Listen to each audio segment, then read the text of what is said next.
Well, welcome. Thank you so much for attending tonight. Really appreciate it. Hope you enjoy the show. We've got a full schedule. So let's just get right to it.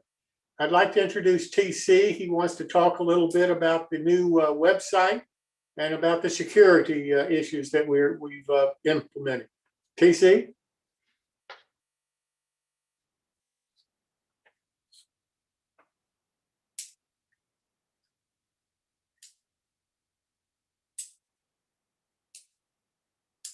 TC, are you muted?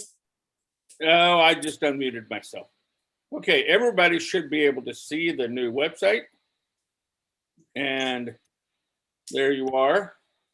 There's a little button here called subscribe. If you click that, it's going to take you to another page and you can give us your name and email. The build along page will get populated sometime this weekend. There'll be a videos page and articles page as you see. So that's my part on that. It's really important to avoid errant sounds that we keep ourselves muted. And it's very important that when you sign in, if your name shows, like I'm going to do mine right here, I just click on the three spots, it says rename, and I change from conductor to TCC and hit enter, and my name changes. So if you could give us your name and some kind of identifier like we talk about in our invites. That's all I have. Jim? Thank you so much, TC. Our next My Build is going to be May the 29th.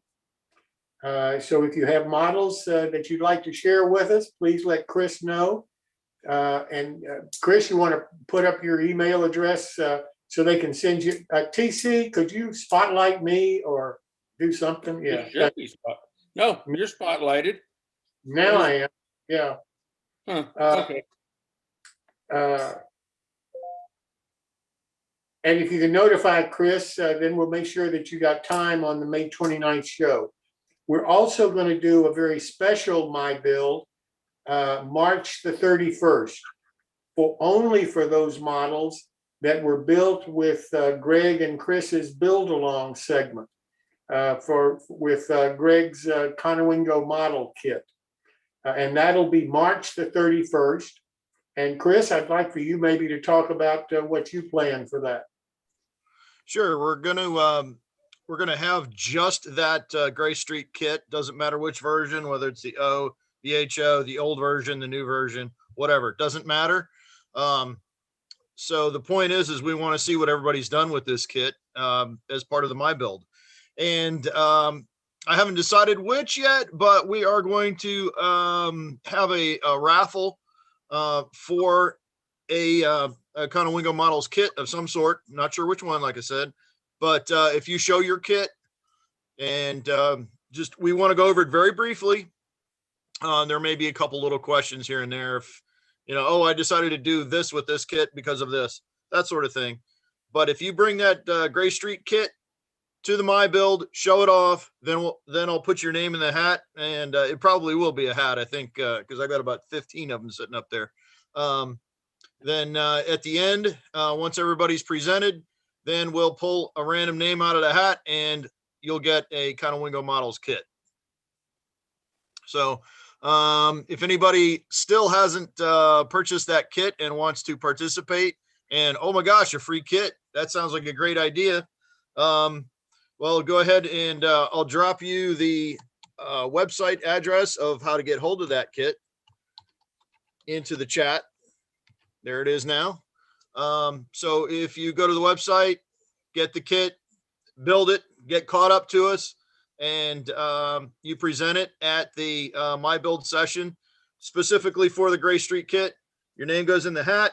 At the end of the session, I'll pull a name out of the hat. Whoever it is wins a free kit. And thanks so much, Chris. I think that's a great idea. Thank you so much for offering that. Let's turn now to Paul Thompson for his quick tip of the evening. Paul? Thank you, Jim.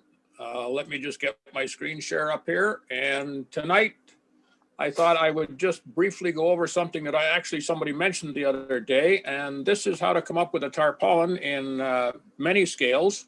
What you're seeing here is a dried tea bag. And I decided I was going to make a tarpaulin for a small tractor, and that's what sort of started this. It's very important to choose the right tea bag. I use Stash, and that gives me a 2-bag kind of 2-flow thing, and it gives me a little more area. Just beware of the fact that modern tea bags sometimes have very stiff stuff, and it's impossible to work with them. And I do them after I have tea in them, and you can do them before you get a slightly different color. That's what that is. Now here you can see I've cut out a tarp, which is 10 by 20 in HO scale, and you see I've got lots left over. This will actually give you a 12 by 20 tarp in O scale or 25 by 40 in HO. So I'm there with my tarp to put on the tractor. And one of the tips I'm going to give you is put this on wet. Wet the thing, put it on, shape it to the tractor. I used a pencil to kind of stuff it around. If you don't like it, let it dry, re-wet it, re-wet part of it. You can work on bits and pieces of it, and eventually you'll get it tucked into your liking. If you don't like the whole thing, take it all off, re-wet it, and put it on again. What you do at this point is once it's on wet, you just let it dry. You can hold it on with a little bit of white glue, and basically it starts to look like this. And I thought I'd just show you briefly, this all started out with a tarpaulin that I wanted on a truck, and I just couldn't find the right material. And basically I painted this with acrylic paints and put a little bit of tarp on, and that's basically what we've got. And that's my tip for the night, guys. Just keep working with it. It's correctable and easy to do. Thanks. Thank you, Paul. That's a great idea.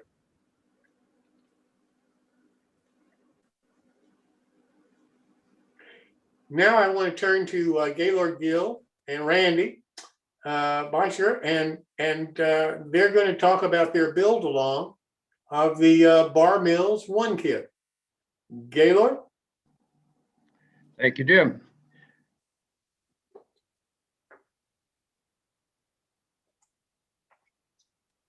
Everybody able to see the slide? Yes. So we are doing tonight. 2 weeks ago, we talked to you with our part 1 of our intro. If you missed that, you can go on YouTube and get the recording of it and see what we covered. We essentially covered what the project is and what the contents of the 1 kit are. We asked you when we left last time, think about what you would like to build with the Bar Mills 1 kit, and suggested that you could go ahead and order your kit if you're going to participate with us.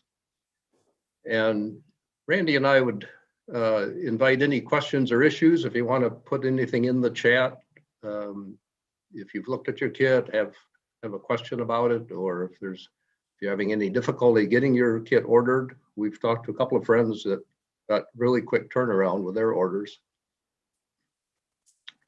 We'd like to take a really brief survey of the folks that are on right now. This is non-binding. We're not going to take names, but we would be interested to know by scale how many folks think that they might actually go ahead and do this kit build with us. So I'm going to turn off my screen a minute and ask if you just would hold your hand up. Any end scalers that are going to participate with us? How about HO scalers? Any that are going to join in?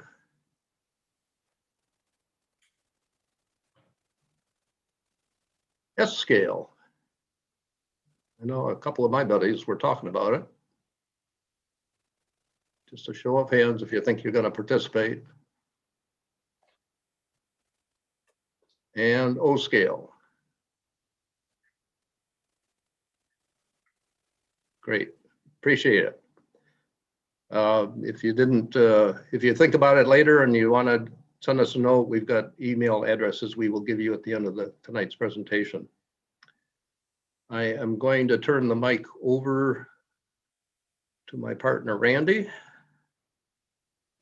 And he will get us going on tonight's agenda.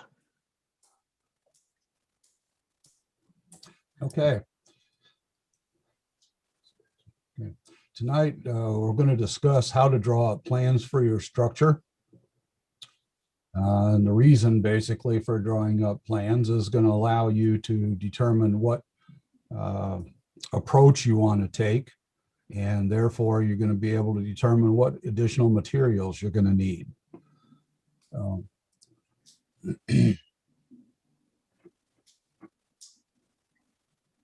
Excuse me, I'll move my screen here a minute. So once you select what you build, most of us will be working from photos. Two basic approaches. One would be typical of the building that Gaylord showed you last time. That would be to accurately model a prototype structure. And that's going to have some effect on how you determine dimensions and so forth. The other approach is a little bit more open, just basically using the photo as more of an inspirational aspect.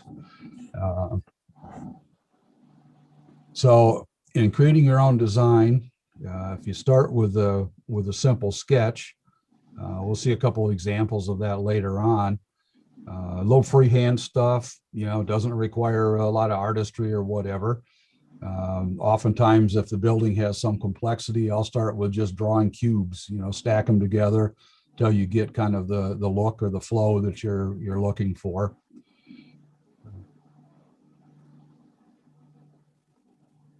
So in creating these different structure types, if we look at the rectangle,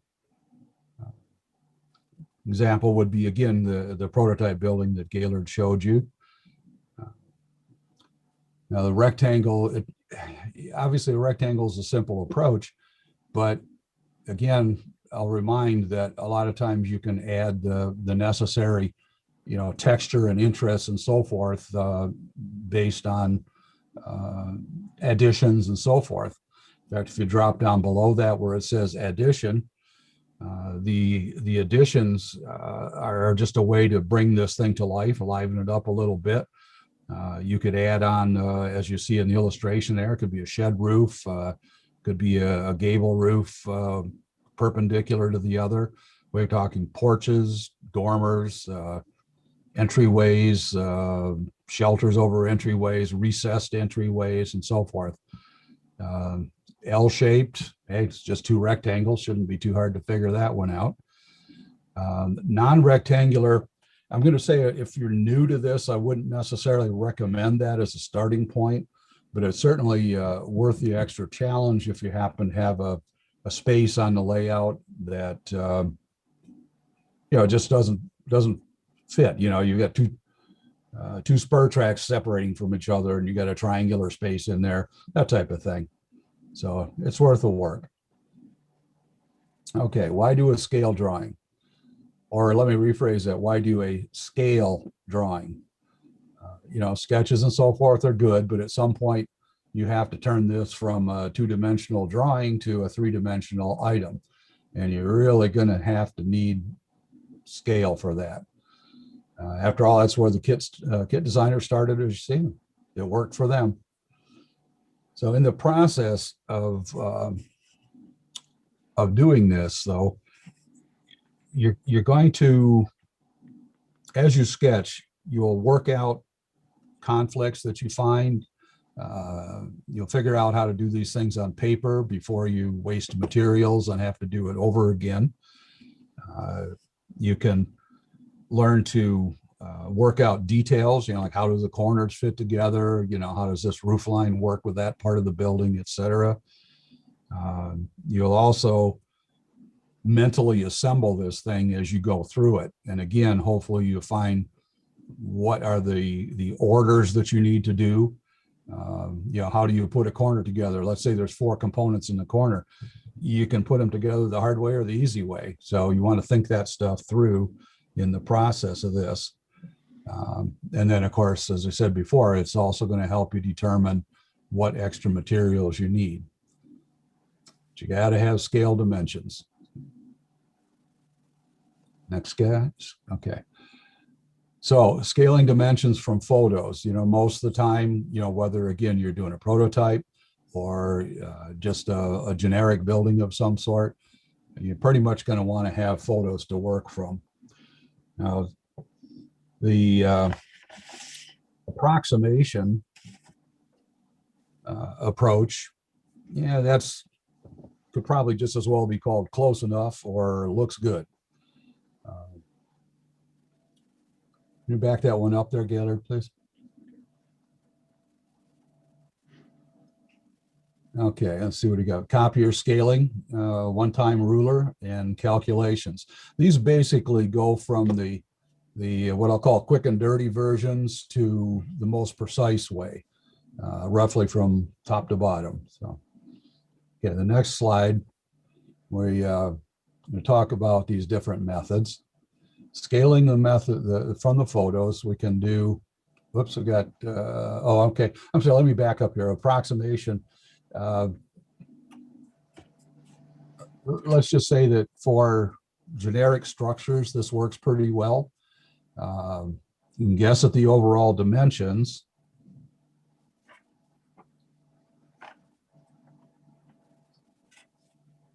But in the process here, we need to keep the proportions consistent. The scale from a photo, though, let me see, I lost my place here. Sorry, guys. Am I going too fast for you? No, I just lost my spot. I had a brilliant method of keeping track of this figured out, and I just screwed it up.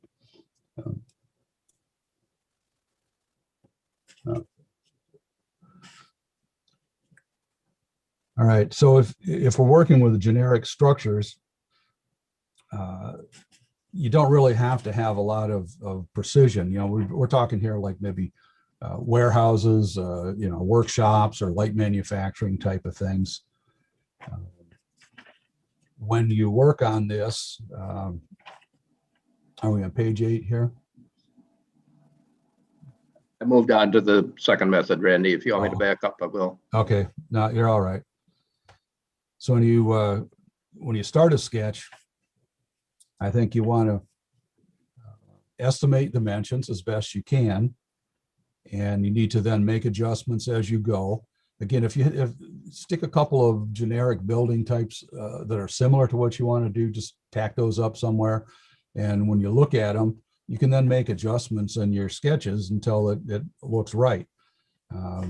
Generic building doesn't mean you can draw a cartoon. It still has to look like a building. So, and if you have the kit, by the way, there's a couple of thoughts. You can use the kit walls themselves.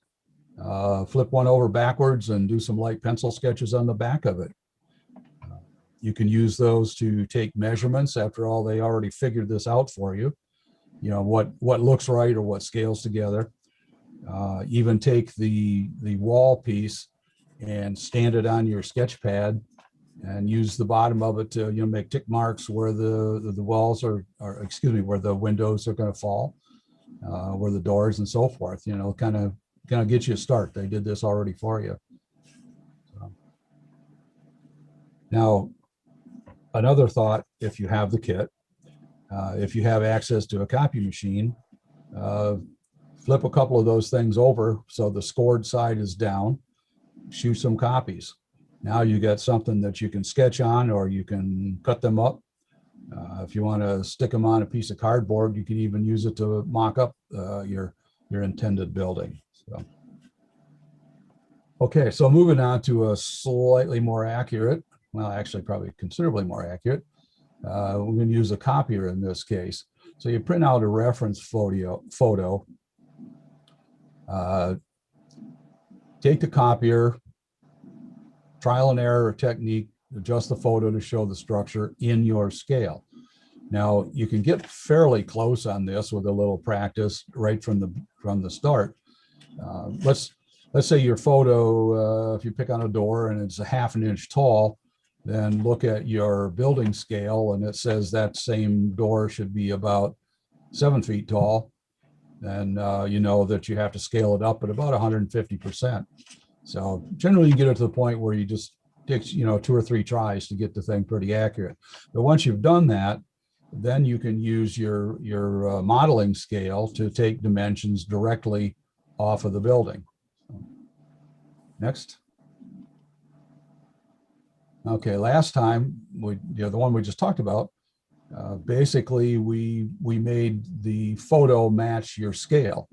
In this case, we'll make a scale to match the photo. So you print your reference photo out, and we've been picking on exterior doors because they're generally prominent and we know roughly what size they are.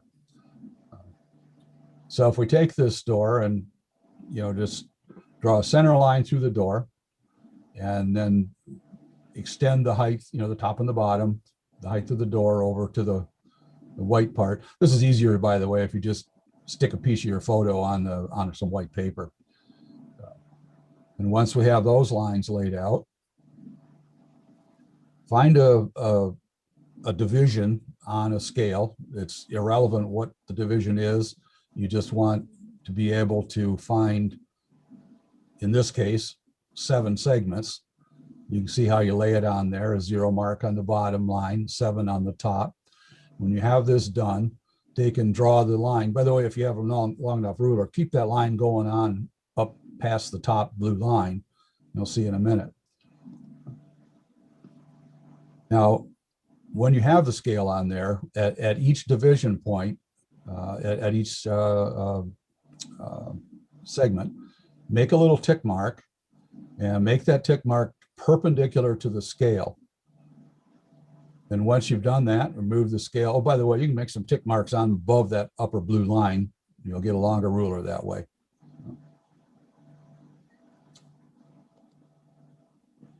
Okay. Once you've done that, extended all of those lines over, as you see in the photo, you generated a little ruler over there. Now, in this particular building, the location of that door and the door itself is kind of a busy spot. So you could actually just make another vertical line. If you go to the right of the photo, but in between that and the ruler, the scale, draw another vertical line and cut that out. So whatever works best for you. So, okay, so I'm going to move on to another method that gets a little bit more complicated, but it's worth it if you're doing a particular prototype building and want the most accurate measurements. Thanks, Randy. I'm going to pick it up from here because this next one involves math. So bear with us. Again, if we go a little fast here and you aren't able to catch it on the first pass, go on and take a look at the YouTube later on, and it's all going to be recorded for you. Once again, we start out with a printout of the photo. We're going to again pick a door that we have a pretty good understanding of its prototype height, 7 foot door. And we will actually measure that off the photo. In this case, we measured it at 3/4 of an inch. We are going to calculate a ratio of the prototype dimensions to the photograph's dimensions. And that ratio will be helpful to us for several further calculations. So we convert our 7 foot door to inches, 84 inches. Our photograph says it's 3/4 of an inch.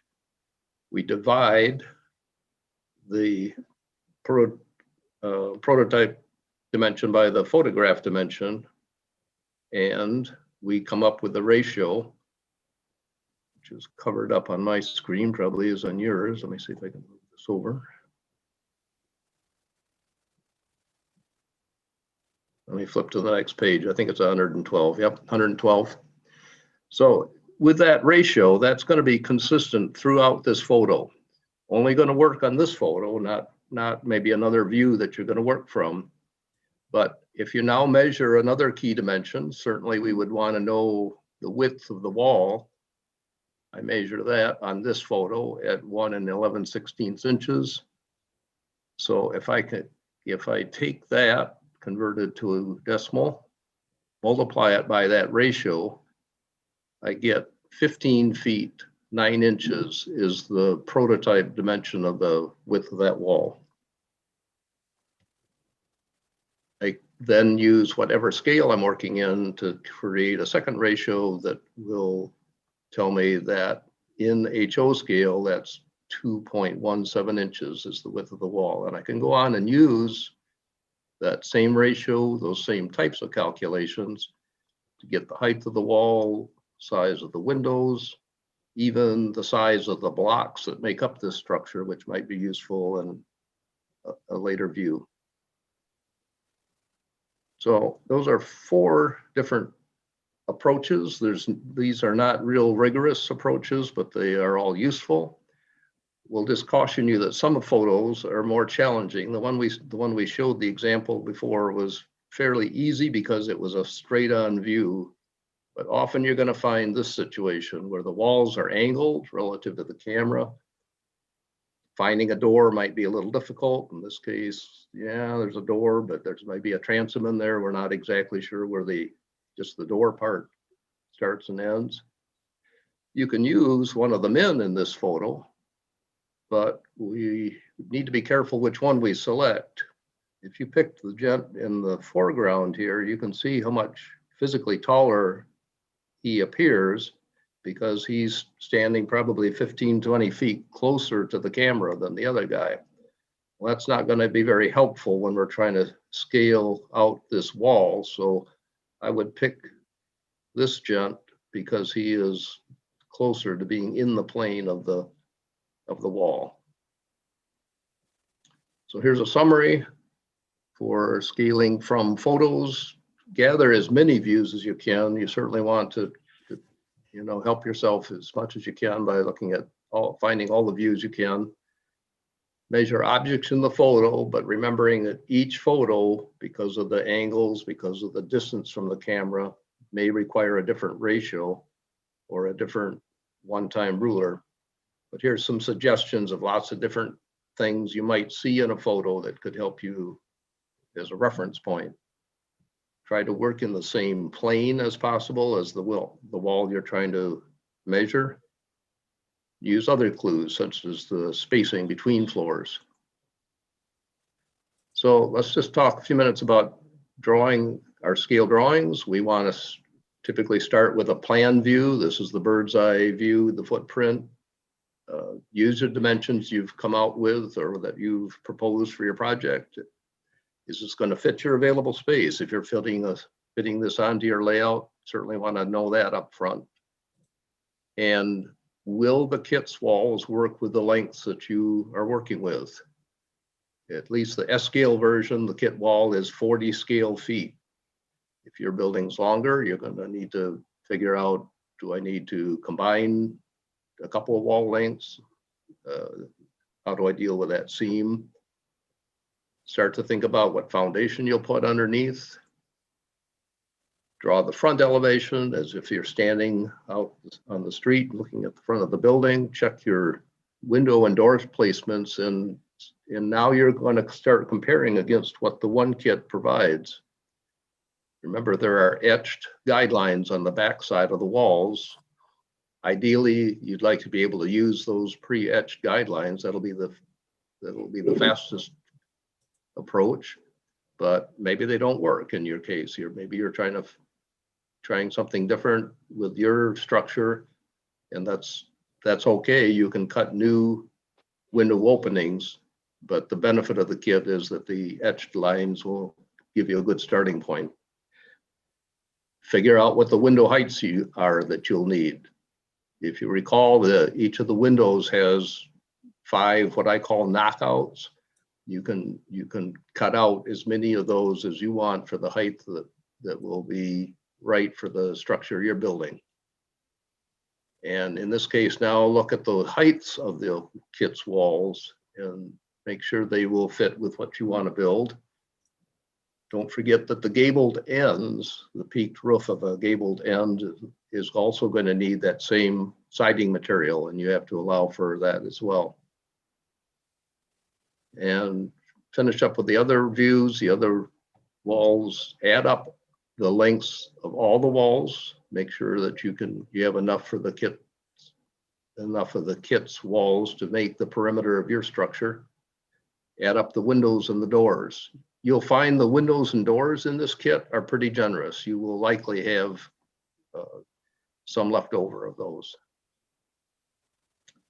Doing your drawing, as Randy alluded, you don't have to, some folks are very comfortable with doing just freehand sketches, but you do want to lay out the dimensions that you're going to be using so that you, again, can figure out how the kit's contents will work for you.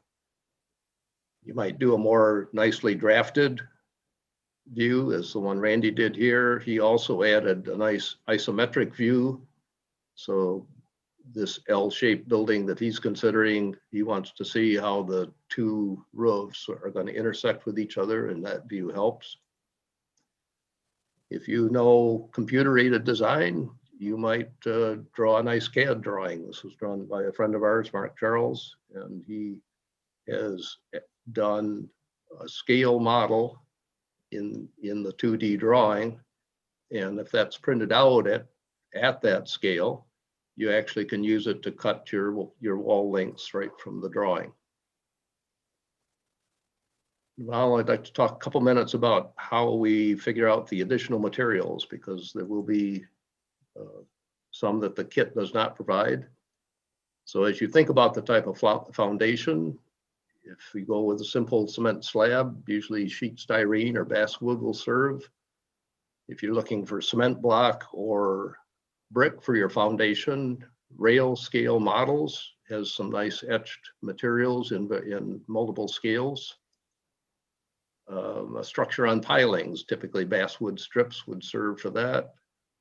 And if you want stonework, there are lots of different options, Plastruct and others that have a nice cast sheet or embossed sheet with 3D pattern. There's some photos, you can study those later on. Each of those has a place in the types of models we might be building. You will need some roofing, again, not provided by the one kit. So think through, are you going to put a peaked roof or a sloped roof? You want something fairly substantial for your undersurface, styrene, basswood. I really like mat board. You can get that at an artist supply like Michael's. It's just under 1/16 of an inch typically in thickness, and it's fairly stiff. You do want to seal it so prevent it from warping, but it's a good material to work with. Your rafters, exposed or boxed in, shingles, clever models offer some paper shingles. There's also Campbell and others offer the pre-cut shingles. With evergreen products, you can make metal roofing or roll roofing that often is duplicated with classic masking tape technique or paper. And some photos of the various roofing types. Corrugated is another one that you can consider. And the details. We've mentioned that the one kit does not provide chimneys or additional window treatment beyond just the framing. So I won't go through the whole list here, but you can read that at your leisure. There's a lot of different possibilities. And as you're planning out your kit build, you will want to consider all of these so that you have the right materials on hand when you start. And just some final thoughts on working with this particular kit. You really don't have to think that you need to use all the materials in the kit to create a single structure. You could have smaller structures with some parts left over, or you could probably get 2, even 3 smaller structures out of this kit. On the other hand, you might want to take on a really good size project that would require 2 or more kits. It's up to you. We do recommend that you don't finalize your design until you have your kit in hand so that you know exactly what you're working with. Again, we have not seen each of the scales. We're familiar with S scale version, but have not seen all the others. So, and we we are not thinking of this as a contest. I know some of you might be wanting to come up with a really grand scheme for something very impressive, but we want to celebrate everybody's creativity and modeling skills in this. We don't know the skill level of everybody out there, but we want everybody to have fun with us, to do something that is kind of unique, but don't feel that you're having to compete with each other.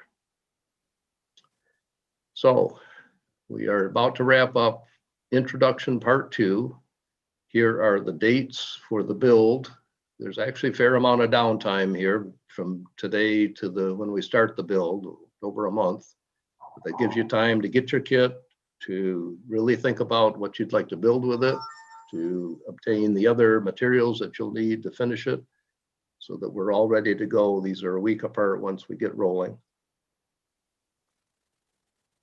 So your assignments for out of tonight are to draw your plans up. If you haven't already, go ahead and order the kit. Also get the additional materials. Here's how to get the kit. And one final point, if you need help, if you have questions, if you have things that just are not clear, here are 2 email addresses. These are compliments of our friends at the S-Scale Resource Magazine. You can reach Randy and me with these addresses. And that is the end of our pitch.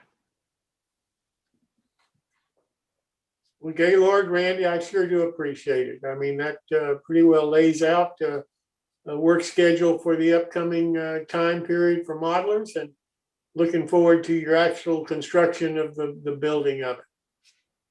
Great.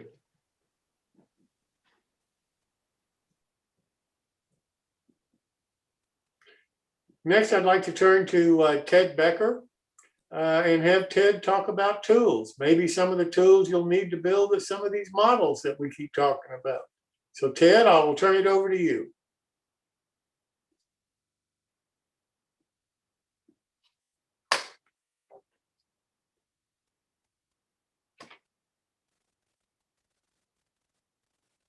I think you're muted.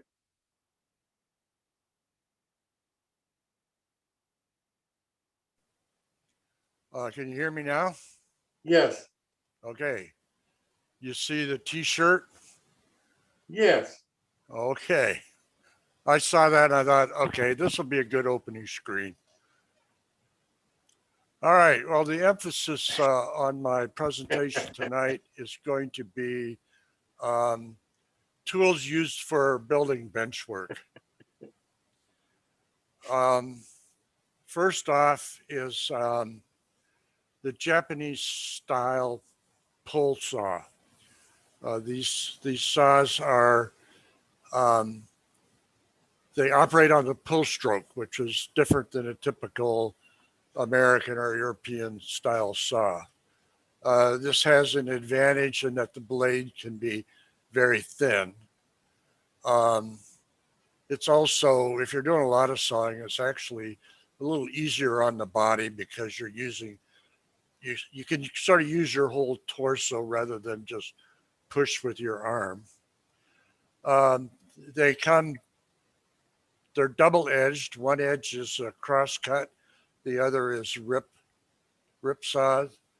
They come apart so you can pack them in your toolbox, like if you're going to go work at a friend's layout or a club layout, something like that. The most common brand is the Vaughan bear saw. And I believe both Home Depot and Lowe's has it. You can also find them on eBay. Current price for them is they're in like the $35 range. In the middle here is another brand, Marples. I do not remember where I got this. The blade operation is the same. The blades with the Marple and the Vaughan are not interchangeable. And I'll show you a little later how these are quite handy in working on bench work and stuff.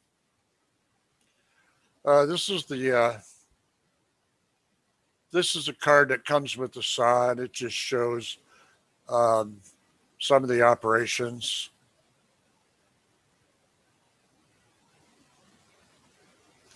Okay, something that you probably wouldn't consider to be a tool are these dowels. These are 5/16 inch dowels. You can buy them at woodworker supply places, Lowe's, Home Depot, the big boxes, the hardware stores have them. They're normally used for joints in wood. But what I use them for is when I'm building bench work, particularly when I'm cutting plywood, cutting and fitting, is I'll use them for like alignment pins. I use a 5/16 inch drill bit. Another tool tip is get brad point wood drills if you're going to be drilling in wood. They're far superior to a typical twist drill for drilling in wood. The spur point, when you locate the center of the hole you want to drill, you just give a little push into the wood and it's not going to wander around on you or anything.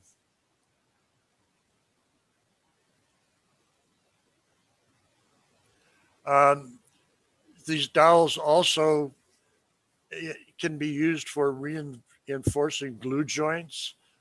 Typically, when you're gluing plywood on a riser, you're gluing the plywood against end grain, which is not the strongest type of joint.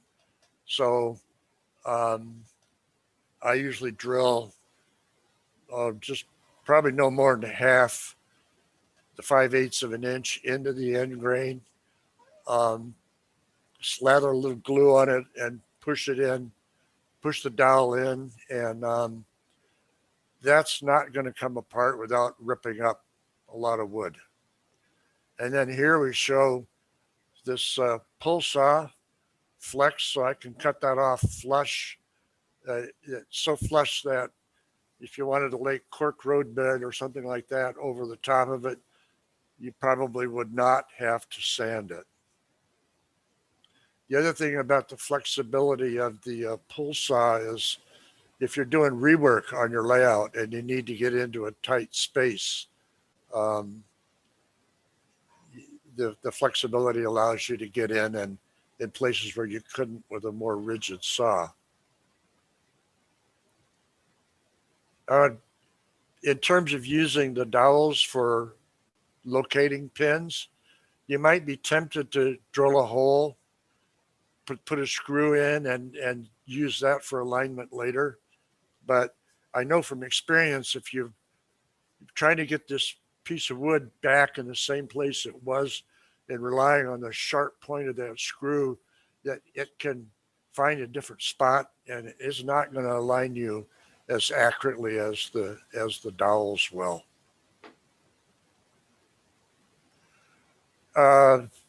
Touch on squares briefly. These are both Harbor Freight versions of the I forget what it's called, the quick square or the easy square. What I wanted to point out here is you buy the metal ones. The bottom of the metal one is machined, so it's flat. So the square will stand up and it will also be square vertically. Whereas the plastic one has mold relief angle. And I don't know if you can see it down here at the end, but there's a little bit of angle. So if it will stand vertically, but it'll wobble. So it won't be as accurate a reference in that direction. This one is, it's a little silly, but the 16-foot, the typical 16-foot tape measure is To me, it's the perfect size to fit in your hand, fit in the pocket. You can even put this in a shirt pocket. The 25 footer, it's just too big. It doesn't fit the pocket well.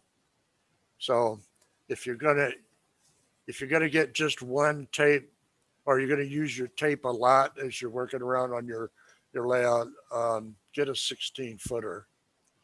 Also, stick with the name brand. Um,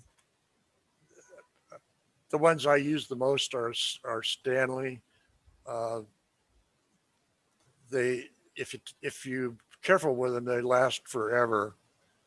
This Chemelon, it seems to be a good quality. I don't remember where I got it, but I would still just recommend going with the Stanley, and they're available everywhere. Now, using screws on your layout, I find this device indispensable. It's a drill drive. Um, if you don't understand the operation, that well, look at this the Lucky Way item here. There's a body that chucks into your electric drill, your cordless drill, and it has this insert that slips into the end and it flips over. And it's a pilot drill with a countersink on one end, and it's a socket for your screwdriver bit on the other. So when you're working away, screwing joists to L girders or risers to those joists, you drill the hole, you pull the insert out, flip it around, and you drive the screw. You can drill a hole and drive the screw in less than a minute, and it really speeds up working on bench work. This DeWalt, I think I found that on Amazon for about, seems to me it's around $15.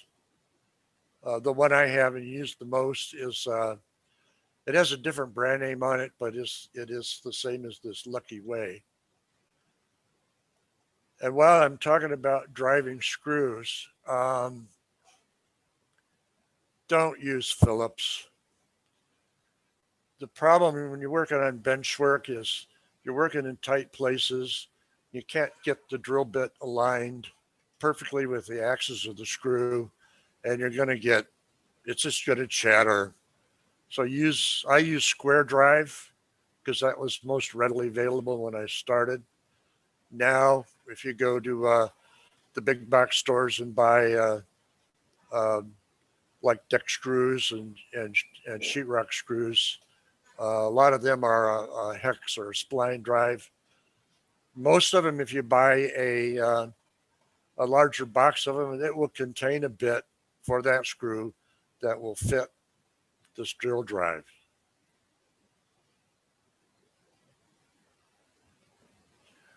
A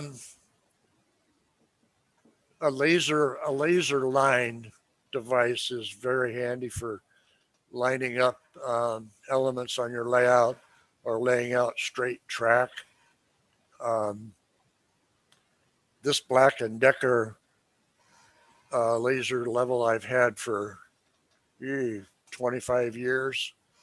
The item that Black & Decker has on the market today is virtually identical, which tells me that it's a good design if it's stuck around that long without being changed. And one thing I found is that these levels that are on the case for lining up the line are actually fairly accurate. This also has a little disc with a point so you can stick it into the plasterboard on the wall and have this shoot a horizontal line along the wall. It's probably not that handy for laying out bench work, but if you've got photos you want to line up on the wall, this will help keep them nice and level. The other thing that's very handy if you're mounting brackets for bench work on the wall is a stud finder.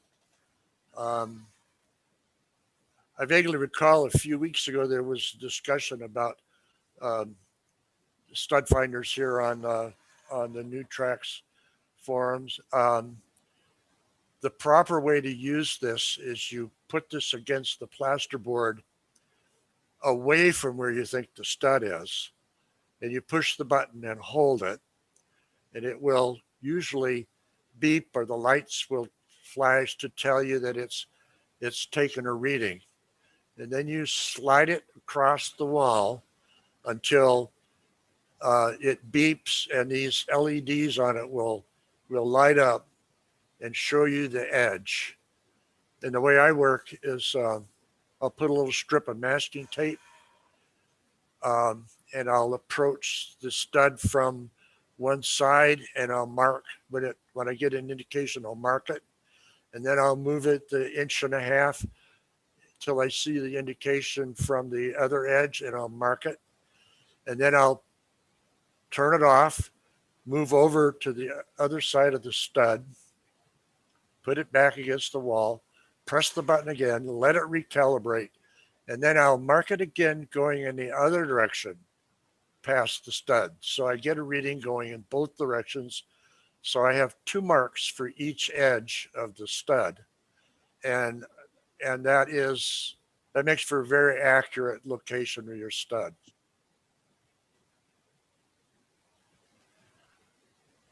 And then this last bit is showing here's a laser level that also shoots a straight line. Here is a Craftsman digital level that has the capability of reading out your grade in percent.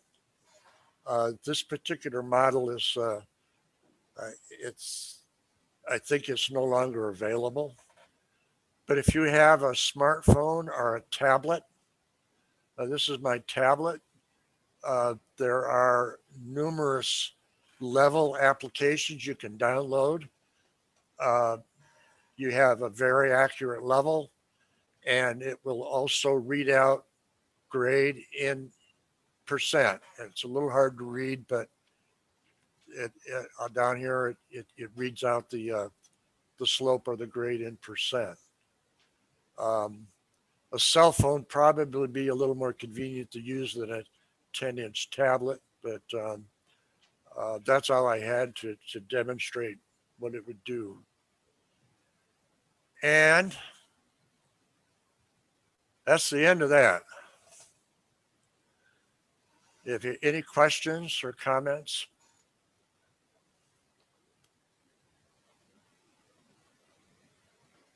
Well, I'll tell you, I love the stud finder. I've never tried the way you said do it. I just kind of randomly look for the studs, but the way you described it makes all the sense in the world to me. So thanks so much, Ted, for another. Can I make a comment? Sure. This is John Beck. Yeah, everything Ted said is good. And my son taught me a new trick in addition to what Ted just showed you. He has a little magnet, which he can run up and down the stud once he finds it, which will tell him where every screw is because the magnet will stick to it if it's a screw or nail. So you don't accidentally hit the same screw or nail when you're trying to do something with it. Just use a little magnet and it'll pop right on every one of them. So you know where the stud is and where all the nails are. Fantastic. That's Thanks great. for that. I bought Thanks an for that. attachment for my cell phone, and it actually looks through the wall, and you just slide it along, and it'll actually show you if it's a stud, a metal stud, a wire, and it shows you the picture, or plumbing. I'll be darned. Oh, it's slick. What is the name of that attachment? The attachment. Please hold while I go and get it. Let me Later. let me continue this, TC, and you can. Oh, go ahead. He can put that in the chat. I'll get it later. Okay, I've got to stop here a minute so Randy can stop. So give me a second.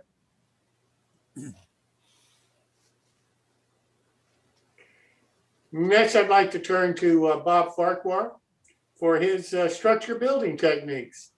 Bob, it's all yours. Okay, gentlemen, here we go. And do this.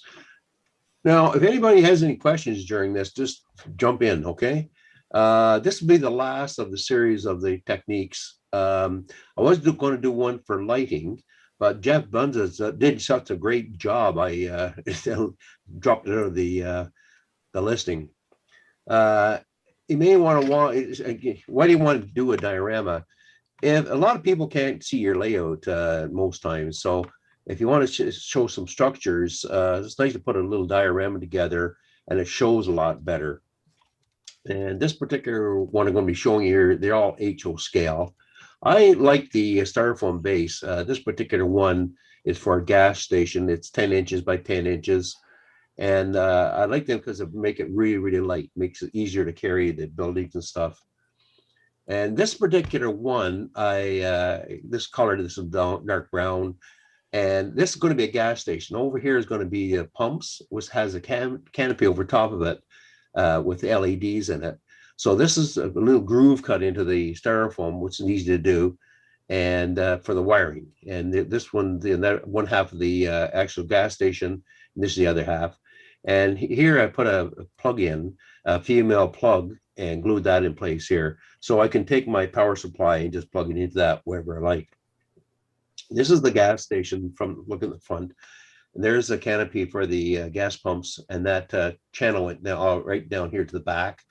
And this part is lit inside, and the wires come out down a downspout for a rain, a gutter, a downspout, and for here, and also another one over here. So those channels that go in the back. So that makes it kind of nice to be able to light it up wherever you like. There's another example using styrofoam for doing the different heights for here, and the waterfalls going down through here, and different levels here as well. So just put layers of styrofoam together, and this whole thing is quite light, other than the weight of the buildings. So I'm going to talk about status grass here, but when I started make this presentation, I discovered that the scenery itself is a standalone, presentation. So I'm just going to touch on a couple things here for dioramas that may help. And David Silvernail is going to be doing the scenery in the future. And for static grass, these are the applications or applicators you use. This is the one I have, and works very, very well. I've heard this one works well as too. I would not use a small one like this one. It's very tiny. You'd be filling this up. You'd be just going nuts filling it up all the time. I've never tried these ones, but these ones here hold a lot, and good for a good 5 minutes anyway of applying this stuff. So this is what it looks like. There's a ground wire. You put a pin, for example, or a nail into the glue, wet glue. I'll show you that in a minute. And that's ground wire. There's a 9-volt battery in here that actually generates about 50,000 volts. So what happens in this hopper here is where you have the static grass, and it goes down through these screens. You use this one for finer stuff. They come in 2 millimeter sizes, 4 millimeter, 6 millimeter, stuff like that for the length of grass. So this be for longer grass and so on. If you want it in a really small area, this nozzle, which is it's an optional buy. You have to pay for that one extra. They come with 2 of these. And anyway, what happens, the positive charge in here makes the grass positive charge, and it wants to go to the ground. And they come, I'll get there in a second. That's what you look for, static grass. And I use a matte medium. This is a thicker glue. I use that for the on the base, this thing for that sticking the grass to it. Now, when you put in the upside down, that applicator, and you put it in here, it clumps, and you have to just take a stick or something like that, stir it in here a bit, because it make the grass loose. Otherwise, it doesn't come out really evenly.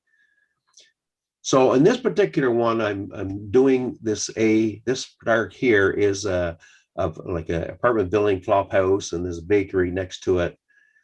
B is where the driveway is, and this C is going to be shorter grass type of thing. All the rest of this is going to be the longer grass. And these are pieces of plastic with the hole punched in here with a tape sticking it down to keep it in place so it doesn't move around on you. So then I apply the glue, and I don't worry about getting some of it on the plastic because plastic will be lifted off after the grass is dried. And there's the you can see the static grass actually coming out of here. There's a pin for the ground. And it's stuck into the wet glue. That's okay there for the whole entire surface.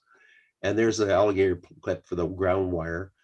And you just shake this a little bit, keep it about that, no further than that from there. You can see these strands are very come down straight and land down straight into the glue. And that's what you'll want.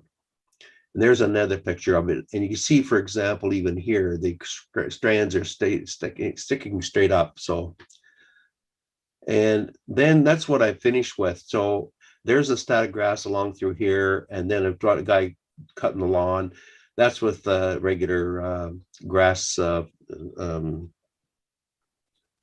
regular short grass anyway, put in there.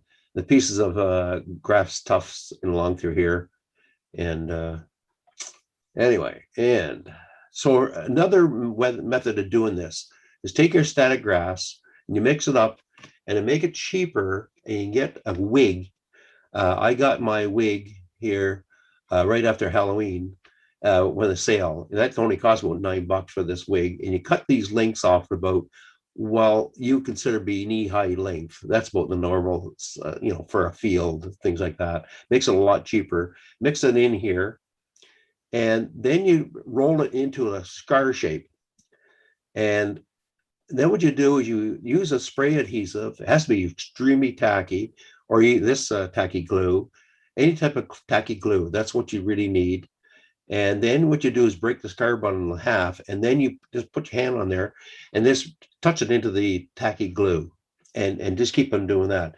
Now, it won't be as straight up and down as with the applicator, but the applicator, when I bought it, was $249. And now I think about $180 or so Canadian, which is what, about $2 American. But anyway, it's this one here, you get more grass laying down, and it's it's a cheaper way of doing it, but you're don't expect fabulous results. One other thing you can get a place like Scenic Express, these grass tufts. You get short, and you get them in the summer or spring or fall. You get the different colors or shades of them. There's an example of the short, and there's an example of the longer ones. The other thing you can do is your own way of doing it. I first made a mistake using paraffin and drilling holes in it and putting the grass tufts in. That's from the wig type of thing. And then let this dry. Then you can clip off the stray strands along in here. Like, for example, that one coming out, clip that off and clip that off. And that's a little bit too long. And you make these as long or big around as you want. Just drill the holes. But I use paraffin racks, and you will not get these tufts out of it. You have to use beeswax. That's all you can use. And fake fur, you hear about the fake fur. And what you do is take scissors and clip off some of the strands in here, bare spots, whatever. You don't leave like this because it doesn't look right. The only way you can color this is by painting it, like airbrushing it, or dyeing it. That's the only way you can really color this stuff that I'm aware. And you can get foliage mats. That's what comes in the package, for an example. And you break them apart, like stretch them apart, and may get little like that. That's what you do want anyway. And then you've got your ground cover, like a earth color paint on the base, or you put in some ground foam in there. So this is for just a quick one for Waterfalls Effect. What I do is I take a piece of wax paper, and then I do a black line on it. This has been taken off the wax paper, by the way, and the pen mark came across into the back of the simulated waterfalls. I use silicone caulking and just put little string down here. Just all the way along. They take a piece of cardboard, or a piece of wood and stiff, and then just drag it down here. That's the effects you get. So what you can do then is you can just lay it down and like this, make some white dry brush white paint over the little tips all along here. And this has 2 levels of it. This wasn't finished. This is just by starting a waterfall I was doing. And there's an example. You just take that, like this stuff here, just cut that, for example, down. Sorry about that. Cut with scissors down here, and then you can make waterfall coming out of this culvert, for example. There's some other examples of dioramas. If you want to show this building somewhere, it makes a nicer scene type of thing. You do outside details in through here. And here's another example. This is on a wood base because it's 4 foot long by 2 foot wide. This long diorama, and then this has styrofoam on top of that for the building up the scene around the log pond. There's an example. This is a log shed, and they're working on a tractor in here, and it's all detailed inside, so the roofs are removable type of thing. And this, the last slide here, this shows nicer this way, because that building and the scene around here, all the pieces, that makes it more complete with the diorama. And these, for example, these cars in here all made out of plaster, and there's a culvert, water coming down like a little tiny stream there, all kinds of details in here, and like a wood fence and so on. And here's a like chain link fence built made with a tool, like a wedding dress material type of thing. So that makes it nicer to show the buildings, and I think anyway. So that's it for me. Well, you are a very talented modeler, sir. I can't wait for you to start the build along of the Blair line kit. I think that's going to be fascinating. Yeah, that's it right here, actually. I have a question. Yes. The screens you use, a different size, are those metal or is that plastic? Sorry, the what? Sorry, the screens on your static app. Oh, they're metal. They're metal. So plastic won't work? Oh, it probably does. Yeah. Okay. Yeah. I didn't know if they would transfer the static. Yeah, they're not a problem at all. Yeah. Okay. Thank you. Yep. Yeah. Hey, Bob. Yes. When I like building dioramas too, quite a bit. One of the things I've tried that I found very few modelers seem to add is to add flowers. Yeah. And flowers can be very bright for obvious reasons. But if you want to draw attention on a diorama to a particular area, you could put a clump of flowers and it'll draw the eye over there. Good point. Good point. One of the neat ways to do it is to take your long grass, put the grass in, let it dry, and then spray it on the top with your adhesive spray.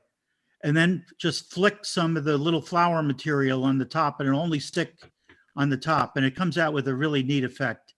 Nice. Nice idea. Yeah. Good. Okay. Well, Bob, thank you so very much. I really do appreciate it. Certainly. Next, I'd like to turn to Rick and Maureen Hunter for their Hunter line weathering. And Rick, Maureen, I really do appreciate you doing this for us. You're welcome. Hi, we're here. Maureen's here too. Yeah. We need to put her back on the camera. Yeah. Okay. I need to switch some cameras here. Yeah, let's go. There? Yep. Okay. That one's okay. Yep. So then go to share. Okay. And Advance. advance and Yeah. that and share that. Yeah. Hey, it works. Okay. What we want to get across to you tonight is we have a technique that we've developed to color ties. Most of you know we do shows from coast to coast, and down and so on, and we walked the lines and we found out all sorts of different things, that ties are actually, the colors are different, the spacings are different. So what we're going to do is we have a technique that we're going to show you of the coloring of them. That's one of our drawings right there. I'm in AutoCAD, and that's our O scale, and it's a tie and stringer assembly. So Maureen's going to show you exactly how we do this. Yeah, well, I take all the ties first off and distress them all. So I use a fine tooth razor saw. I think we sort of went over this the last session. This one's got 42 teeth to the inch. So use quite a bit of pressure just to run across all sides of the ties. I'll just do a couple here for you. So you can, you know, put them on a diagonal, little twists and then knock them with the point or whatever, and put some knots in. Just enough to pop that that grain up so that it will accept the die. I'll do one more here.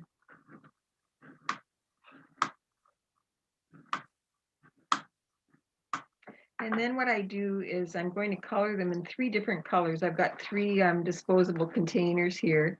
I'm going to put, I think tonight I'm going to use a light brown, a medium brown, and a dark brown stain. So in the first one, I'll put a little bit of light brown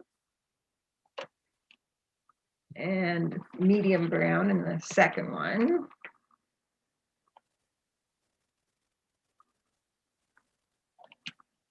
And some dark brown in the third. You could use other colors. You could use a driftwood maybe, and a cordovan brown, maybe tie brown.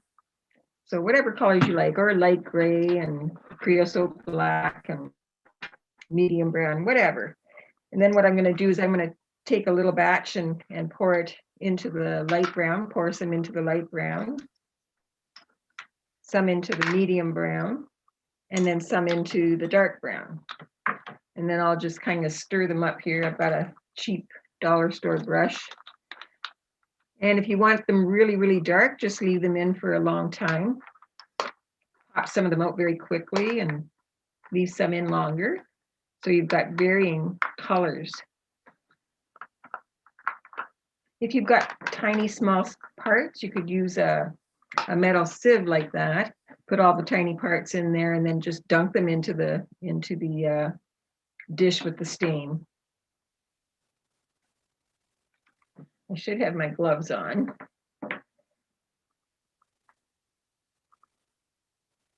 So I'm just leaving them in there for a couple minutes. This is COVID friendly. And then what you want to do is just pop them out into a paper towel or a newspaper. Just like that.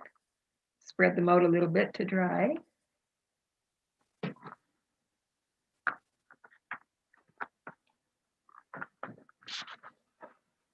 You can mix them up. They don't have to be in any special order, because you're just going to put them haphazardly onto the stringer. The dark ones.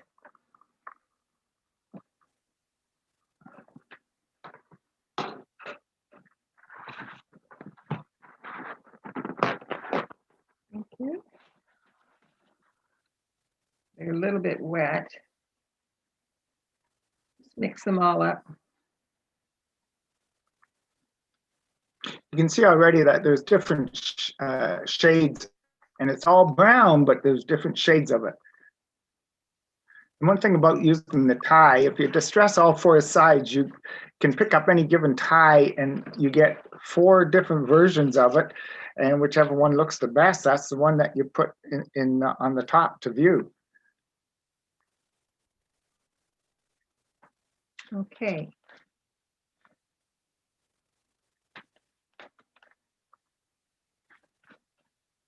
So I'm just going to set them aside for a minute here and get my stringer assembly over on the drawing. I would normally be building this this upside down and putting every 4th tie on just to let those stringers set up, and then flip them over and glue the rest of the ties on there. but I've already started this one. I've done this other part here you see in a driftwood, a cordovon brown, and a tie brown. It's pretty dark. And then I took my creosote black and used it as a wash just to go over all the ties. So we'll see Ties especially are greasy, grimy, crappy stuff. Just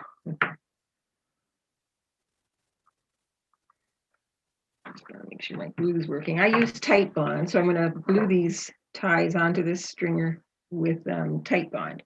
So you can see here, I'm just putting a little string of glue. Don't use too much, it'll be oozed out on your ties.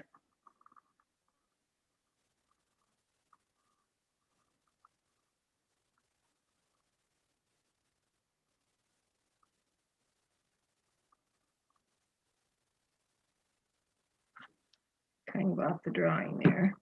And then just take your ties, any color. Usually what I do is I start and do every fourth tie. So I'll get that one on. And you can use I use a tweezers just to get my excess glue off.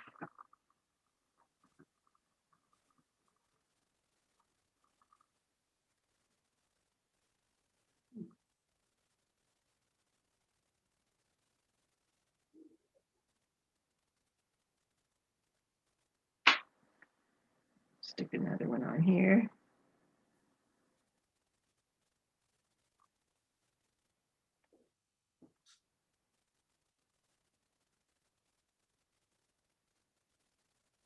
Those tweezers are really handy.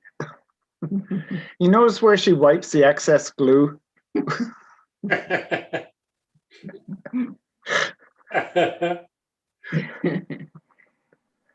Good thing white glue is non-toxic. Can you imagine doing that with a CA glue? I put CA glue on my finger when I tried slicing it off. I'd have a lot of ties stuck to my hand. Okay. A few more here. I really like the color of these, actually. I haven't used this combination before, but I'm kind of liking it.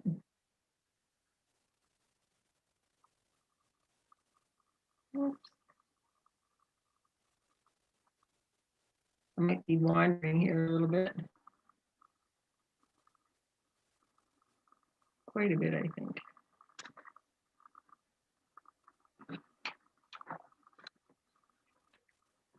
So you can see how it's shaping up. Every tie has got its own, some light, some dark. When we walk the lines the way we have, we take pictures of various colors that they show and so on, and how the whole character of the end of the tie and how it cracks in the middle and so on. Hey, Rick, there's a question from YouTube here from Bob Ross here. Can you recommend a method or color combination that will produce very sun bleached ties like you would find in the desert? Yeah, probably in the desert, you're probably looking at a brownish tinge or a gray tinge.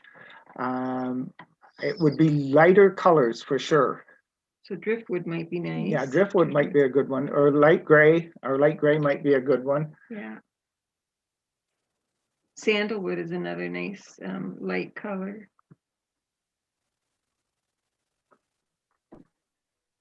Okay.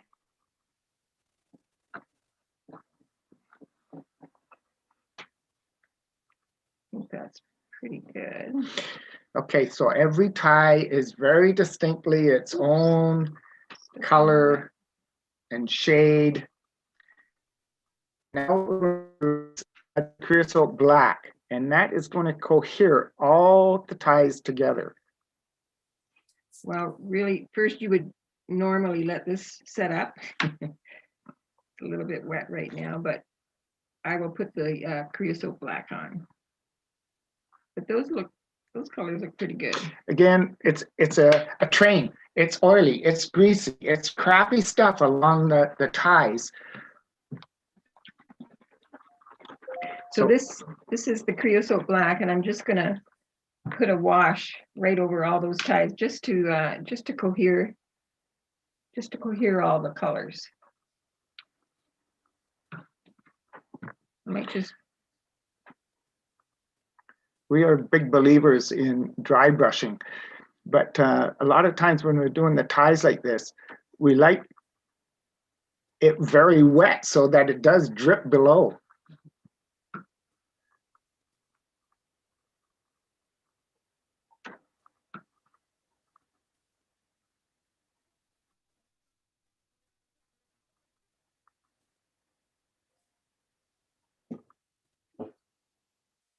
So there's just a subtle wash, black wash on there.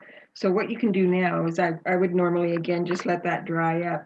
But you can take the Creosote Black, or you can use our Thai brown, which is really, really dark. It's much darker than the black. And do your dry brushing now in the areas where you might find that grease. So it might be down, the middle of the ties that you'd want to build that up. So just take it straight from the bottle. And just, not evenly.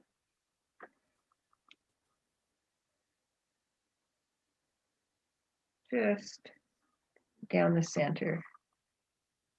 Kind of hard to see on there, but it's wet right now. But when it dries, it will, you'll be able to see that streak down the center. But that's what I usually do. And you can keep building up on that color as well.